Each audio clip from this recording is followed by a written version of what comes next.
Well. Look who is back. It has been quite a while, and I really have no other explanation to say that I got a new job. Just trying to adjust, a little bit to the new deal. And but hey, that's not going to stop me from talking all things Bearcats here on Sam Houston Sports Talk. It's Luke Scott. I'm calling Neil. Luke, a lot has happened over the past few weeks. A lot has happened. Colin, I went to Vegas and I lost a lot of money. Um, not a great trip. Not a great trip for the Lukester. So, but a lot Man, of positive news throughout the Sam Houston athletics entire program. Lots of good news there. So we'll get to it. yeah, absolutely. Well, let's just go ahead and get started because we do want to go through really quickly what has happened over the past few weeks, and especially since football is starting back up this week. They have three more games left, starting with Kennesaw on Saturday. So, but yeah, Luke, let's go ahead and get started with soccer. They made the Conference USA tournament. Unfortunately, their run is cut short after losing in penalties against Middle Tennessee. You talked a lot about it over the season. You said that their problem was the goal scoring. Well, it's an obvious thing. Obviously, like if you can't score goals, you're not going to win. You're not going to win. But it really stood out against Middle Tennessee, and they just couldn't get anything going. Going to get anything going and losing on penalties is kind of the worst way. You could lose, especially for the seniors that have been through a lot with this program the past few years. This is only our fifth winning season since 2003, Colin. Last winning season we had was in 2015. Or I'm sorry, 2020. But that was the COVID year, 7-6 there. But yeah, just not the best way to lose, but um, you know, we, you got to keep buying stock in this program because it's getting better, and you can really see it. It just wasn't our year this year, but it's been so much better than in previous years. And what this team is really doing is building year in and year out. And I have no doubt about it. This team and this complete soccer program will be one of the best in conference here pretty soon. Yeah, I mean, it's the Bearcats still got some player honors. Indigo Sims, the forward, was named to the All Freshman team for Conference USA. She head coach Sonia Cabello was very high on her heading into the season. Andrea Nugent won third team All Conference, and Landry Townsend won first team All Conference. And she'll go down, Landry, as one of the best to ever put on a Bearcat uniform at Pritchett Field. She was really the main factor when it came to anything offense related throughout this team. She had the most assists and goals throughout the entire season for us, and she was great out there on the wing. Sometimes having to play in the middle. Um, it's going to be tough, losing her, but they'll have to figure it out. But yeah, what a career for Landry Townsend. Yeah. Well, while that season is over, and I am very curious to see what Coach Cabello does in the offseason to, fill in the losses that are going to happen in preparation for her third season. 'Cause it's really that third year, Luke, in a coach's tenure that can really tell all where the direction of a program's going. Would you agree on that? Yeah, sometimes the freshman year, if you will, can be a little misleading. You see teams do well freshman year, and then after that, the next couple of years they kind of tail off. Um, yeah, you can really start seeing where the program's going in the second, third year. Those two I would say is most critical because, especially in our own case with Crivello and the recruiting side, she didn't really get a head start on recruiting last year. This was really her first year being able to recruit and have a full, complete off season. So yeah, I think that's an accurate statement. Maybe another year, maybe even another year after this one. Yeah. I mean, honestly, if someone were to, you know, give me a poll right off the bat saying where is the direction of Sam Houston women's soccer going in the right direction, I would immediately say yes, it is going in the right direction. Extremely, Yes, extremely. yeah. Well, their season is over, but there's still a lot more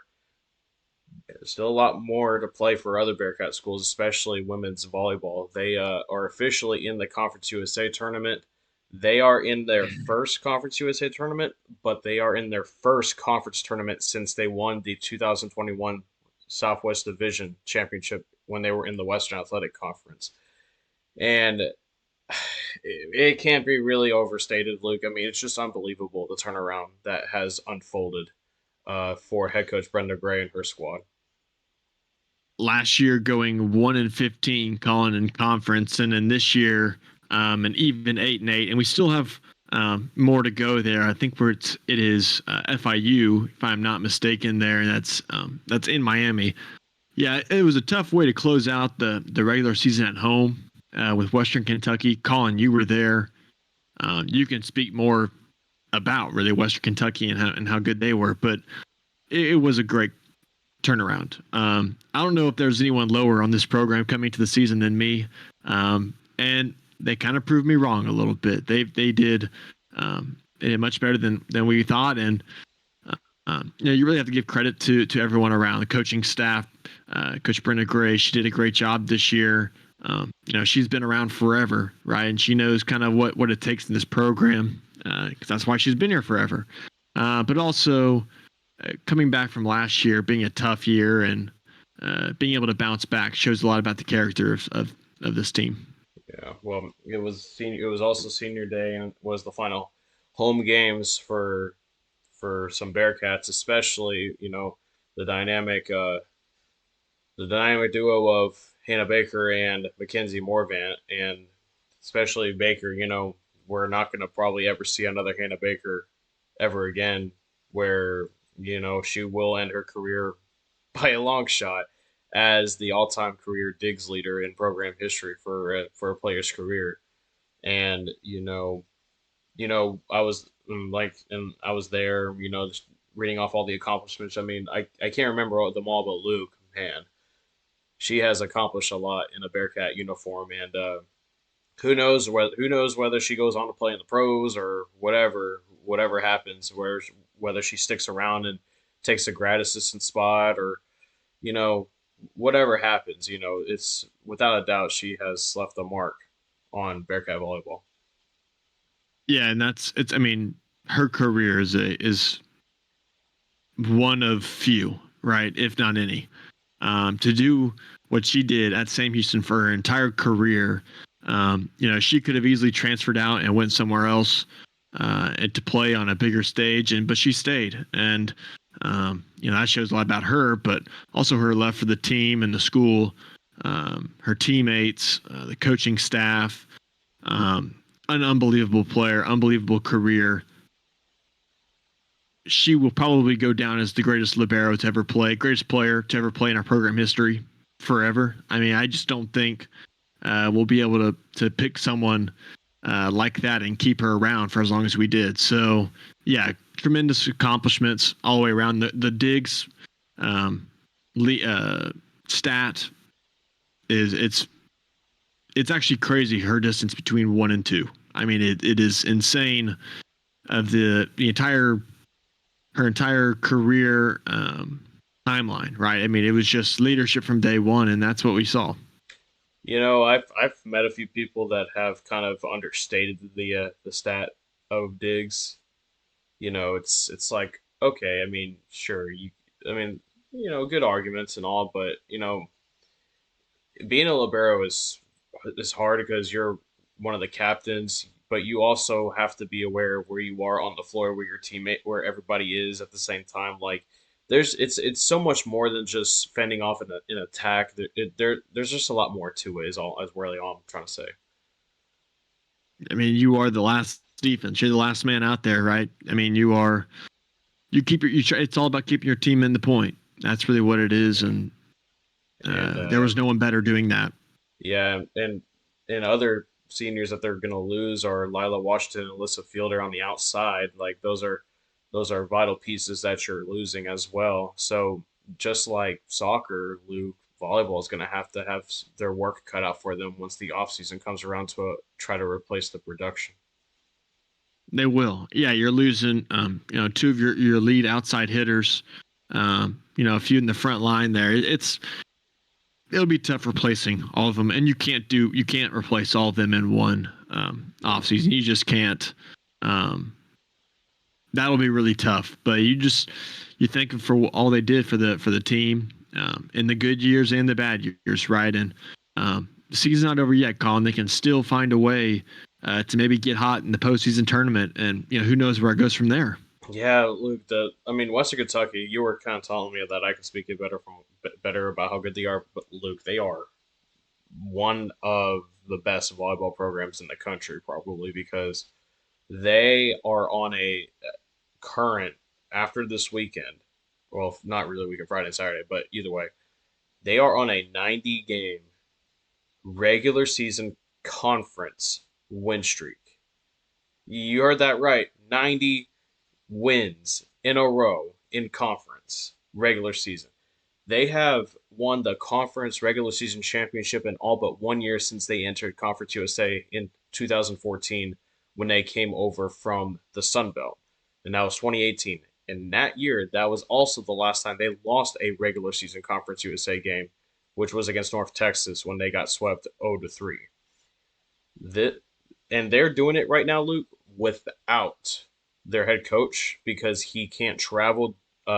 He can't travel due to medical restrictions because he suffered a Lisfranc injury while he was playing a recreational league, and then 15 minutes later, his associate head coach suffered a torn Achilles in that same game. Like, and they got a really good assistant coach in Jenna Otek, who was one of the best Big Ten volleyball players. Is wanting Big Ten Defensive Player of the Year at Purdue. Like, just to kind of go off a little bit on them, but to end it real quick, like wow, Western Kentucky just like probably won't really the Conference USA volleyball is really tough. That's culture, Colin. That's exactly what that is. Yeah, you just go back. I just keep going back to their previous season, 16-0, 16-0, 16-0, 16-0. That is, I mean, that's unbelievable. 90. That's nuts. Yeah, it is. It's a lot of credit to what Hudson has done there. He's been there for 30 seasons, so but yeah, but Sam Houston, like you said, they have two more games. They have to go to Miami to face the Panthers. I think what I wanted them to do this go around, it's pretty simple. But Luke, they in the last time out on Saturday, they were in negative hit percentage in the first two sets. Like that you can't be negative in that category. I don't know. I don't care who you're facing. You cannot be negative in that category. You also got to capitalize on mistakes. You got to capitalize on what the team gives you. Go on runs. I think the defense is totally fine. I have no problem with the setting up. I have no problem with what they run out there. I just think that the attacking needs to be more efficient. They need to try to finish strong in the regular season to carry that momentum into the Conference USA tournament that's taking place in El Paso in 2 weeks. Yeah, well, they had a good month there in October. Really, all starting after UTEP, they looked really good, and they've just had a few games in a row now. I mean, four in a row. They just haven't looked their best. I mean, Yeah. Liberty. I know they were both 3-1, and they were competitive, but uh, the West Kentucky, they just like you said. I mean, the hit percentage. You can't be negative. You can't beat yourself in those states, and you also have to give credit there to West Kentucky, but Yeah. um, It also yeah, it you just can't. also it also is it's hard when you don't have Michaela Penakova for the two games too. Yeah, yeah, yeah. Good point. Good point. I mean, she's been a rock star this year, so Yeah, but she will she be back. She'll be back for FIU, right? uh, uh head coach Brenda Gray said that she should be back. Yes. Uh, Okay. hopefully, it doesn't seem like any. It sounds like it sounds like an illness. I'm not too sure what it was, but definitely nothing bad or anything because she was it was weird. I don't think because she was there working out with the team uh, a little bit in street clothes, but she didn't play. But she looked fine. She looked in good spirit. but who knows? Who knows what it is? Yeah, FIU last test before Conference USA tournament. All right, time to start talking about some hoops. First off, with women's basketball, they're off to a 2-0 start. They beat Jarvis Christian, putting up 98 points, and then they beat Seattle U this past time out. But the jury's still out, Luke, because they are going to go up against Kansas. They're going to go up against Kansas, the Jayhawks, in Big 12 territory. Last last year, Big 12 matchup wasn't too kind for Sam Houston against Houston. Then the year before, though, when they were in Big 12 territory, they beat TCU in the Fort Worth, and one of the most shocking upsets in previous years in women's basketball.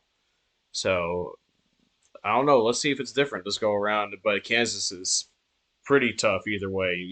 Basketball being a basketball school and all. And Luke, I know you love Kansas very much. Well, Kansas men's and women's are very different. The women's is much more, I would say, on an even playing field. When you go to Fog Allen and you are like Sam Houston men's team, get ready because it's five versus it feels like 8 or 9 or 10. I mean, the refs are just they're awful out there in Kansas. But no, yeah, like you said, Colin, they took care of business both times at home. Seattle, it's kind of been one of the less impressive teams there in the WAC for a few years. And Jarvis Christian is Jarvis Christian, right? I mean, they're small, right? So yeah, we'll see what happens with Kansas. I'm not too optimistic on tonight. I guess when people are seeing this, will this be tomorrow, Colin? This will be on Yes, Tuesday. Tomorrow, yes. So, yes, those listening will already know the result there, but hopefully we do okay. I'm not too high on the team. To be honest, I'm not too high on the program. So, hopefully we'll be okay. My thoughts on this team for the past few years has been well out there. Yeah. I want them to do good, Colin, but But I think anybody that is a Bearcat wants any program to do good. Last year had a lot more downs than ups. I mean, there's no two ways about it. I mean, last year the greatest thing ever for me, one of the greatest moments I ever had last year was calling that game against Western Kentucky, where they somehow came back in that fourth quarter and won in overtime. And you know, the thing is though, Luke, is that the saying goes, a blind squirrel finds a nut every now and then. It's just like the biggest thing right now is can head coach Raven Justice and her staff, can they show that they are getting this program ready to compete in Conference USA? Because we talk about Conference USA volleyball, Luke, but Conference USA women's basketball. Whew. I mean, all I have to say is Middle Tennessee. That's all I Middle have to say. Tennessee. Yeah. Yeah, no, you're right. And the last time this program had a winning record, I believe, was the COVID season, Colin, in 2020, and that was still in the Southland. So, they have a lot to prove this year, and they have to find a way, to win and win in conference. You can go beat Houston Christian and McMurray and Jarvis Christian all you want. Your money is made when you have to go in conference. You have to go to some tough arenas. You have to go play at the Murphy Center. You have to go play in Bowling Green. You have to go play. I don't know if Kennesaw is a great team, but I think they do have a history of being okay. So it'll be tough. It'll be tough, no doubt about it. And hopefully they're able to get it going. But we just got to take it one game at a time with this team. Elise Grant dropping 21 points against Seattle U, going 7-9 for the field, 3 or 4 from downtown. Sydney Kemp, we haven't really seen her play too much. She did grab 6 points against Seattle U. Also, one of the new faces, Deborah Ogeyemi. Apologies if I'm pronouncing it wrong, but she seems pretty good, nearly notching a double-double with 15 points rather than 9 rebounds. But I wonder what's going. I am curious to see if they're still trying to hash things out with the starting lineup. Obviously, there's a lot. Like I said, there's a lot of new faces, so I'm pretty sure that they're trying to figure out how they want to balance out their minutes, who they want to give the minutes to. I think there's still some things that they want to try to do, but yeah, it's Kansas is going to be a really tough test. Do I expect them to pass? No, not really, but I would like to see if they can keep it close at least. Because unlike last year, Luke, when they I mean, the Houston game, I mean Yeah. that was bad. Like that was something that's something that Sam Houston should not have how they should not have performed. They that looked bad. Let's see if they can kind of redeem themselves in a way this go around. Is what I'm saying. Yeah, the 39 turnovers is something to really. I mean, that was inexcusable, and they have to replace some really good players. So Kelly Jefferson, they have to replace and find out who that scorer really can be. I mean, Who it's not else? just her, Shanti Henry. Yeah. A few graduates try. I mean, you just have to find a way to um, find sustainable replacements for their production throughout the season. And so far, they've been fine. So far, it's been good. Not saying that the competition's been great, but so far they've passed. But this is, people will see the result tomorrow. But what will you take? What would be like the very minimum result you would take, Colin, for tonight? I would say don't lose by more than 20. If I want Yeah, okay. just kind of, I mean, was that is that fair or is that foul? I think you're spot on. I think if you can lose inside, keep it competitive and um, keep Kansas kind of on their toes there for the first half or so. I think inside 20 would be fine. I'd take that. I just I don't know. It's funny, Luke. It's funny, Luke. We're gonna post this, and then tomorrow, before I post this tomorrow, they're gonna like win. It's gonna be like the most awkward segment ever. Yeah, yeah. Well, we hope it is. We hope they win. I hope it is an awkward segment that is posted. So, but yeah. Anyway, but shifting from women's to men's, that men's basketball had a tough go around first go around. I mean, it wasn't tough. They kept up with Nevada as better than I thought they were going to be because Nevada is tough, Luke. They are tough. They're one of the best mid majors in the country and one of the best conferences in the country for men's college basketball. It's just that Nevada couldn't stop hitting their shots later down the line. They were like 81% in like the second half or something. I can't remember the number, but it was insane how good they were in that second half. The Wolfpack. You're also playing without Damon Nicholas Jr., which is tough because he is one of your best defenders. He is probably your best defender. Um, yeah, he didn't play again against Tarleton State, but the Bearcats kicked their ass. Like there's no other way to put it. I mean, that first half it was close, but then they just turned around, Luke, and they whooped them. They whooped them. They did, and Tarleton's not necessarily the world beater. Nevada's a good team, Colin. You talked about it. I mean, I think they're inside the top 60 or 70 in Ken Palm. That's a good team, and we know how good the Mountain West is. I mean, last year, It was like I think they had it was like 4 or 5 teams in the. it was like we had to talk about the Mountain West every time on our show because we talk because me and you love Mountain West basketball very much. Well, Colin, every week last year there was a buzzer beater or an overtime game. Literally, it felt like every week. But that's just how good that conference is. Um, yeah, so far I've been pretty pleased. That game was closer than the score, the 91-75, and um, it was a pretty dominant win against Tarleton. It really ran away there in the second half with it.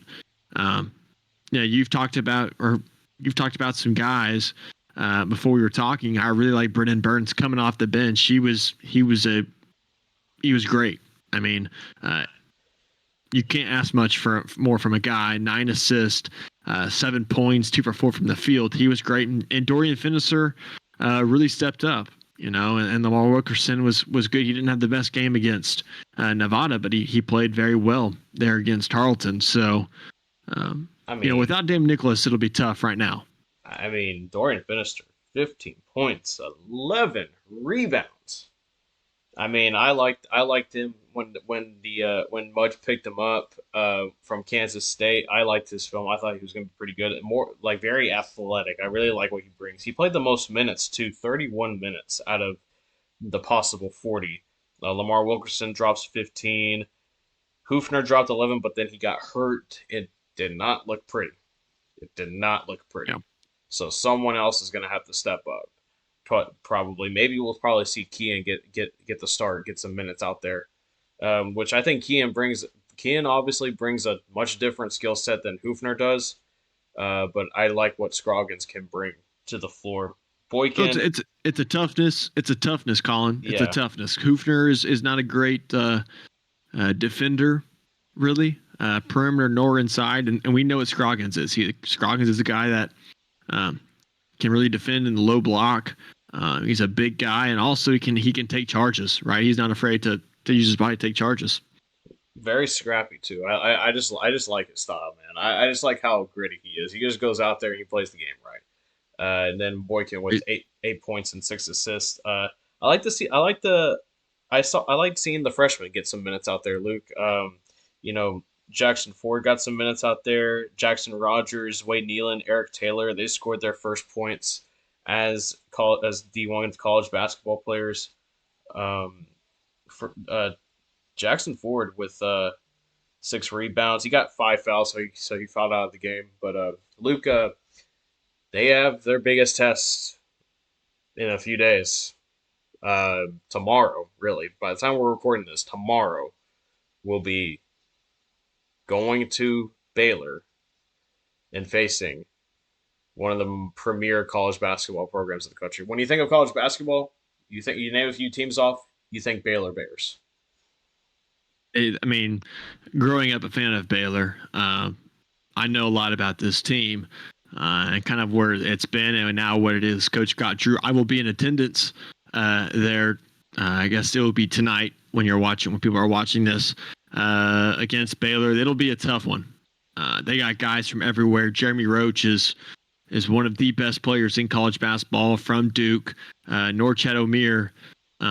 I love Roach. Roach has always been like one of my favorites because I also like Duke You, basketball. I sent you the tweet when Field of 68, I believe, was the one that announced it. I sent you, and you were just you loved it. You loved it ever since you loved the pickup ever since it was announced. Yeah, well, Duke basketball has not been its best in recent years.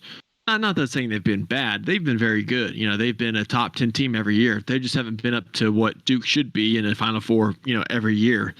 But he was kind of their guy when they needed a shot. He was kind of their guy, and he's not a big guy. He's a really small guy, and but they also have a guy named Norchet O'Meara, who is a mismatch nightmare offensively. Defensively, the jury's kind of still out on him. We don't really know what he would be.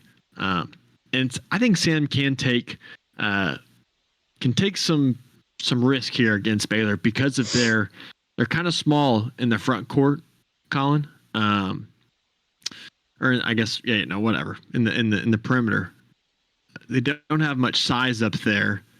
The backcourt, I should say. They don't have much size where we have some size, and I think we can kind of take some opportunities there. So I'm a little bullish on our opportunities. I don't think we're going to win necessarily, but I think we can definitely keep it close.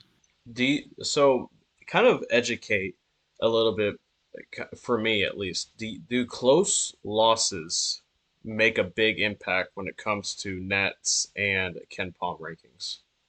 Like, let's say Sam went in there and lost by single digits. Is that a quality? Yeah. Would they say it's a quality loss? For for Sam Houston, yes. Yes. So a quality, I don't know, it has to do with your rankings. I know some strength of schedule type stuff. If we were to lose this game by less than 10 points, right? If we kept in single digits, for example, that would be looked at as a quality loss for Sam Houston and not a quality win for Baylor. Now, if it was, I don't think in any time it could be looked at as a quality win for Baylor because it's at home. and the rankings in the net are so much different. But there is an opportunity here for Sam Houston to kind of put Baylor on the back foot, because it's also kind of been a trend for Baylor, calling the time to get them is in the early part of the season, where they haven't had the rotations, and a team with a lot of freshmen on it. You still haven't figured out, all your guys that you want to rotate, your certain set lineups that you like in different scenarios.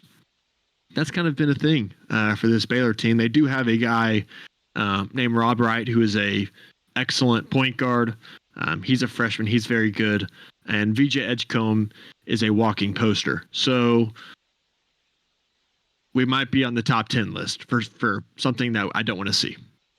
Yeah, well, I think Baylor's still trying to figure things out, Luke. I mean, I know it's Gonzaga, Luke, but that's a disappointing result. Yeah, they look bad. 101 to 63. I know it's on the road. I know it's in Spokane Arena. It's all Gonzaga fans. It's just to give Baylor a little slack there. That's 5 returning starters for Gonzaga, and I believe it was 1 for Baylor.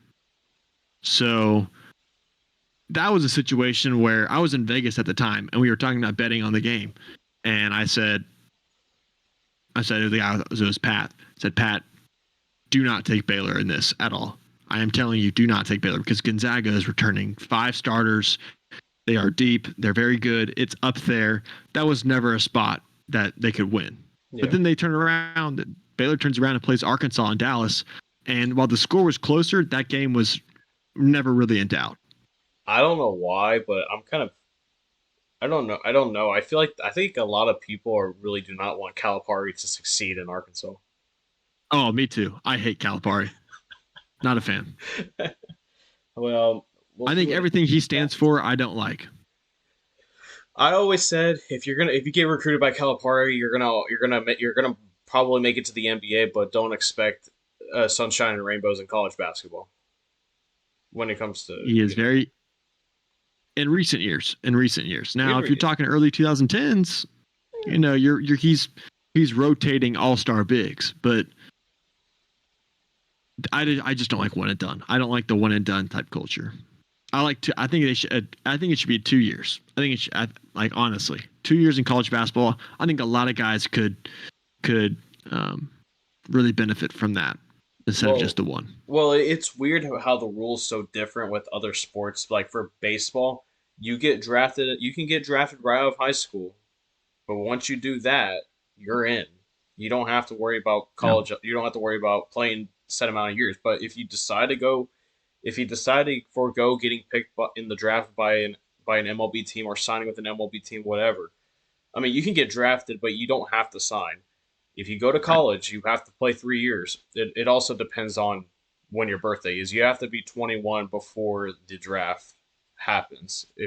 I believe that's 21 for. And it's different between JUCO and like D1 and D2, right? I mean, it's weird. It's interesting. It's own animal. Here's the thing. Do you think it should be now? Do you think it should be like baseball for basketball, where if you get drafted out of high school, you go straight to the pros? If you don't sign with an NBA team or any pro team for any of that fact, if you go to college, you have to play 3 years or 2 years. Do you think that should be a thing? I think college for a minimum 2 years, I think would be very beneficial for a lot of guys, more physically than anything. You're going up against, 28, 29-year-olds, and you could be 19 in the league and just you're underdeveloped. You're not there yet, right? You stay a couple years in college, and why you just say, oh, it's just a year. It's a year of strength and conditioning and really being very professional with your nutrition and body and whatnot. I think they could do a lot for a person. I still don't know how I feel about the G League and kind of the players that don't go to school, but they go to the G League instead. I know you're a Rockets fan, Colin. Well, kind of a Rockets fan. You're there. The point guard, what's his name? I mean, he did that kind of process. And I think he's been okay. Um, I mean, we have a lot of guards on our team, so that's Jalen true. Y'all Green. have the most. Yes. Yeah. I mean, he's actually working out though, because I mean, it's just the fact of staying consistent. Like he'll go off for like a month, but then all of a sudden it's like, what's going on? Hey, he put a nasty poster though on Kate Cunningham. I'll say that. 4K Cunningham. That uh, dude had a great college career and has been struggling since. I just think it's hilarious. You get stripped, like you turn over the ball and then you just get posterized in a second later. Like the amount of disrespect, the embarrassment. That's just it's unreal. But yeah, it's I don't know. But anyway, to get back on topic, we'll see what happens. What do you think though that Sam has to do though if they want to stay competitive with Baylor? Do they try to utilize the size in the backcourt? Do they try to just keep to where they are, playing with the perimeter, like, or do they need to try to switch things up a little bit? Yeah, I mean, I don't know. I'm not a big fan of Baylor's big man, Josh Ojenua, or whatever. I can't. It's how you pronounce his last name. I think he's from Nigeria, but I'm not a big fan of him. He's kind of been a huge what if for Baylor these past few years and has not really panned out very well, really, and throughout the few seasons now. He's okay. I think we could take advantage of him and maybe the size right of Roach and Wright. Edgecombe is going to be a different animal. He's a guy that's going to attack the basket. Uh, I think if Dorian Finister can really get going, and you see Lamar Wilkerson really just shoot the lights out from the perimeter, I think we could keep this competitive. I'd like to um, see us really shoot the ball well. Baylor's going to run a variety of different looks, Colin. They're going to run. It's like a hybrid of a 2-3 zone, but also kind of a one up top, 1-2, or a 1-3-1 Okay. type look. It's a lot of rotating. It's a lot of communication. If we just can communicate and execute offensively, there will be open shots.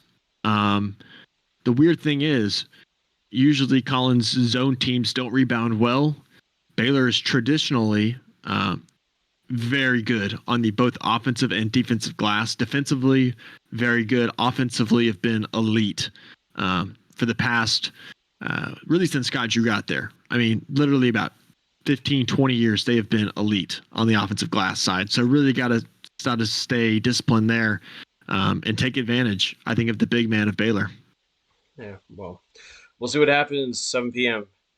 ESPN Plus. Luke will be there. But to wrap this pod up real quick, let's talk a little bit about the elephant in the room when it comes to Sam Houston athletics, and that is football. Luke, they are getting attention, but these last 2.5 games have been very bad. When offensively, defensively, Offensively. it's been amazing. Caleb Weaver is getting recognized. The Burlsworth Trophy, which recognizes players that initially started their careers as walk-ons and how they panned out after making a team after walking on. I think that's an Yeah. accurate definition. But the it's just like I'm getting asked this, like, what's going on with our offense. I mean, it's either the fact that they're being conservative. It's the fact that I just don't know what it is, Luke. Is it conservativeness? Like, are they afraid to throw the football? Are they conservative? Do they are not conservative? Do they just want to stick to what has always been working? Especially what happened. I mean, the run game was the best in the first half of the season, one of the best in the country. But Luke, it Yeah. seems like defenses are very much predicting almost everything that the offense is doing, and it gets frustrating to watch when they just run the same play over and over again. A QB draw up the middle, you know, I don't know. it just seems like in a spread offense, you should be spreading the defense out, and the offense is not doing that right now. Yeah, well, I wouldn't call our offense necessarily a spread, traditional spread. I guess I don't know. Colin, it just hasn't been very pretty. Um, and when you say teams are really focusing in on what we do, they have completely taken away the run game from the quarterback side, and really we haven't seen our offense play very well. Really, since for a complete game since UTEP, and really we had a good solid first half there against Western Kentucky, but the injury didn't help us there, and we thought, okay, well now that Watson's back against Louisiana Tech, they kind of got exposed this past Saturday for not being a very great defense, as we mentioned before, as we had called. We just haven't been able to really get momentum, and we only had really one big play there against Louisiana Tech, and there was that huge run with Ducker that found the end zone. Besides that, we just haven't been able to get our guys in space. TJ McKinney's been pretty locked up. Ducker, outside of one or two plays here and there, has been pretty contained, and Hunter Watson hasn't been able to run the ball.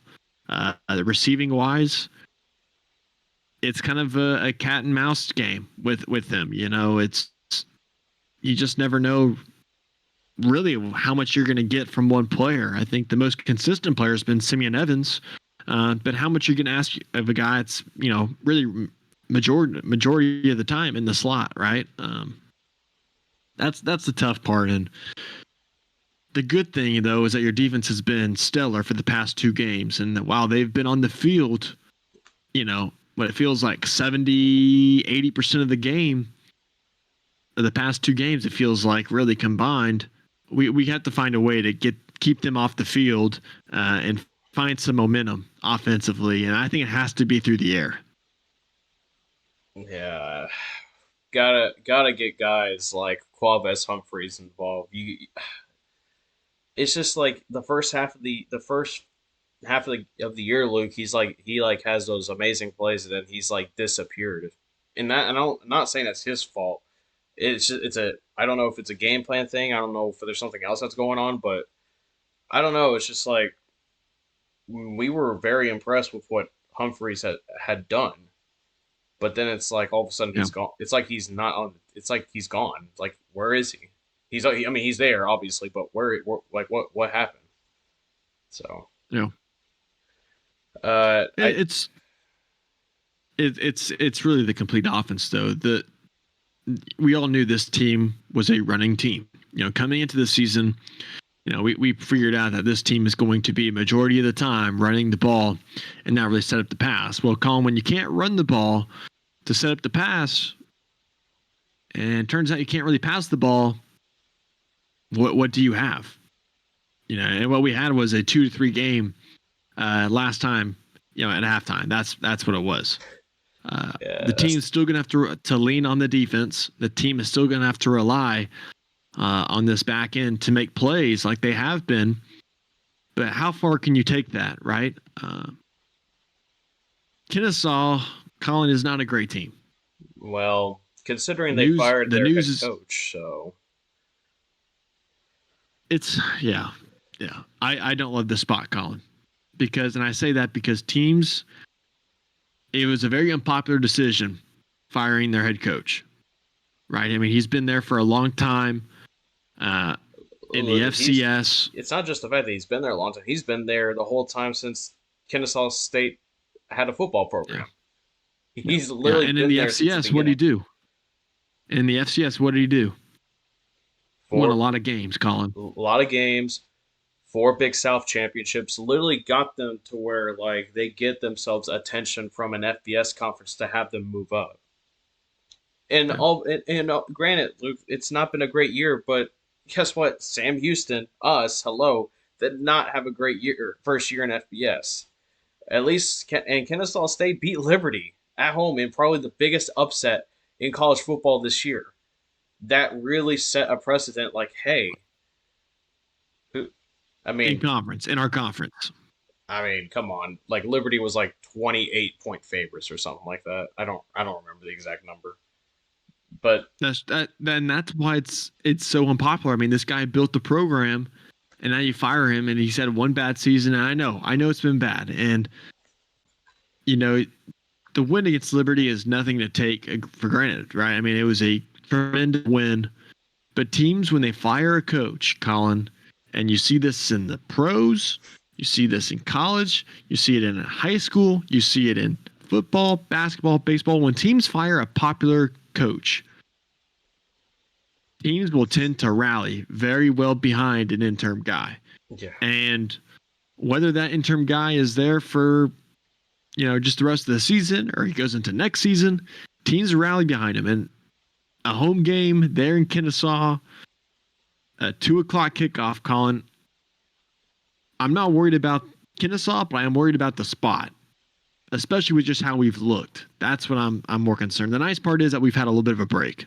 16 days off as the Bearcats would have had up when the game starts. I just think Sam Houston really needs to play a really good complete game, just dominate the competition in order to get momentum and set themselves up for these last two games. Because look, they have to win out if they want to get into the Conference USA Championship game. Because if they can beat, because Western Kentucky's going in. I'm calling it right now. Unless a monumental collapse happens, they are in. I don't care what anybody says. Liberty lost to In Kent. Bowling Green. In Bowling Green. In Bowling Green. Liberty losing to Kennesaw State was the best thing to have happened this year so far, outside of what the Bearcats can do, because a that sets us up for the last game of the season. But the most important game down the line to win at this time, outside of this upcoming game, is Jack State. Because if you beat Jack State, they get one loss. They get that finally a loss in that loss column. They almost had their first conference loss against Louisiana Tech, but then Louisiana Tech decided to, you know, well, Jack State, by the way, I mean, that's got to be one of the most insane things to ever, scoring a touchdown to Hail Mary and then your kicker just misses the game-winning PAT. Like that's if that doesn't say inexcusably awesome football right there, I don't know what does. But Colin, I hate this inexcusably awesome. I hate this, Colin. We got conference just has to come up with something other than that. hey, it was sicko. It was the sickos committee that came out with it. I don't know what to tell you. It was the Sickos that came out with that. Yeah, Well, that's about right because this conference has been nothing but sicko worthy. I mean, it's like every game has been kind of hard to watch. but hey, Fun, but hard to watch. we still watch it because we're sickos. We're sickos about college football, baby. But anyway, back to what I was saying. Sadly, we are. If you win out, Luke, you're in. It's simple as that. Get three more wins, you're in. It's just the matter of fact, is this team ready to be up for the task? This defense is Colin. This defense is completely offensively. If you would have told me, you know, at the very beginning of October, this team would be struggling offensively going into Kennesaw, I would have said no way because of what we had saw. Right, we had a dominant win against Hawaii and New Mexico State, and dominant win against UTEP, and had a great game there against Texas State that we pulled out. And ever since then, it's been, ugh. I mean, really, it's just been kind of nasty. And this defense is awesome. This defense is so good. I mean, they just bend and never break. I mean, literally, we should have lost that game against Louisiana Tech by multiple scores. And how many times did that team bail us out? How many times did that back end bail us out? They just were able to. They've been getting after the quarterback very well, Colin, the past few games. I mean, Chris Murray. I mean, so many guys, different guys on that front seven have been doing very good. But how much can you lean on them? That's what more I'm concerned about. Yeah, I mean, I feel like it should not go.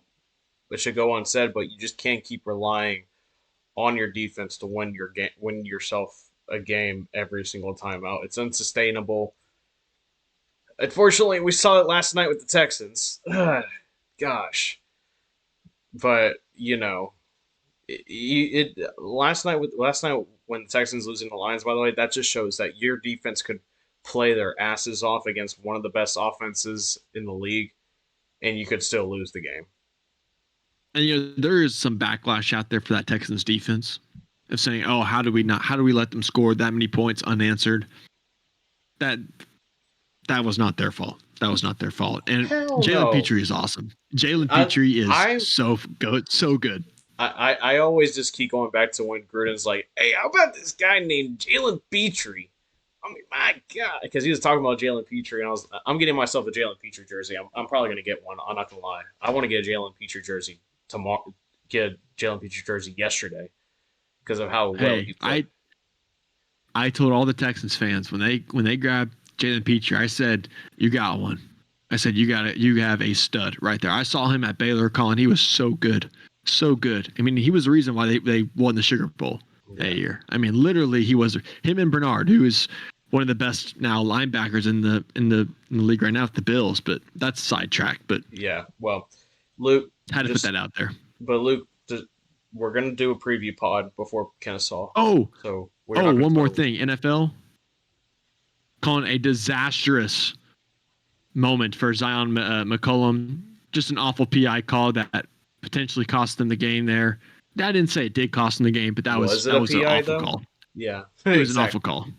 Yeah. Hey. So was the one on the so was the Texans one. Or Yeah. the Lions should have been called PI. Yeah. That was disastrous. Yeah. Well, we shouldn't have been in Borderline scandalous. the Texans shouldn't have been in that position to begin with. But I digress.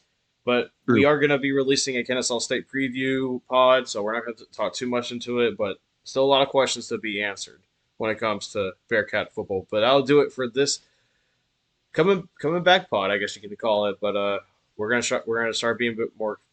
We're gonna come back with more stuff. And now that I I personally settled because I got a job at Sports Radio 610, the home of Texans radio. So I'm pretty excited that I got that opportunity, and I'm getting trained for that. I'm getting started. So thank you all for being patient with us. But yeah, we're hoping to be back fully well and ready to go, especially with college basketball hoops being back and college football starting to wind down and getting into bowl season and watching the first time the 12 team CFP. So, but yes, a It lot was more. also kind of just a needed break there. Yeah. With the football being that far between games, it was a nice little break. But we're back. Oh yeah. Well, that'll do it for us. That was Luke Scott. I'm Colin Neal. So long for now. As always, subscribe, like this video today. You're home for all the Bearcat talk. And as always, eat 'em up, cats. In Mupcats.